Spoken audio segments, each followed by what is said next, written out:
Bumaba ang trust at approval rating ni Pangulong Bongbong Marcos base sa survey ng Okta Research ngayong Abril. Umakyat naman ang punto si Vice President Sara Duterte pero mas mataas pa rin ang marka ng Pangulo kesa sa Vice. Nasa frontline ng balita yan si Maricel Halili. Bahagyang bumaba ang tiwala ng mga Pilipino pati na ang ibinigay nilang marka sa performance ni Pangulong Bongbong Marcos.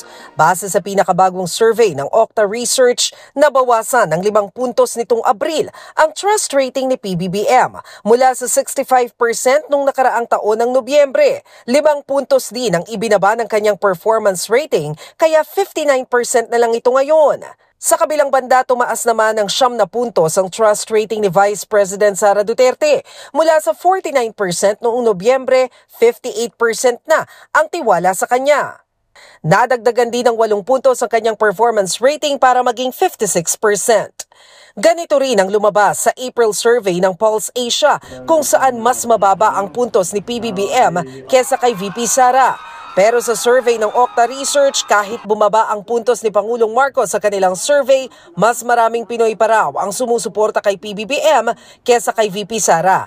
Mas mataas ng 2 puntos ang trust rating ni PBBM, 3 puntos naman na mas mataas ang performance rating niya kesa kay VP Sara. Isinagawa ang survey noong April 2 to 5 kung saan nasa Netherlands si Vice President Sara Duterte para bisitahin ang ama niyang si dating Pangulong Rodrigo Duterte na nakakulong sa International Criminal Court.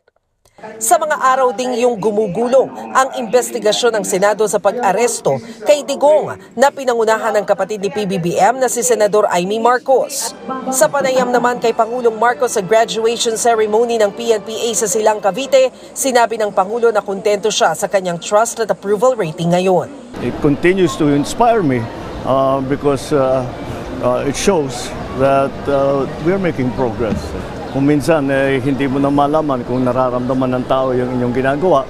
Sa isang video statement, binati rin ni VP Sara ang mga nagsipagtapos sa PNPA pero tila may kasamang pasaring ang kanyang mensahe tungkol sa pag-aresto sa kanyang amang si Digong.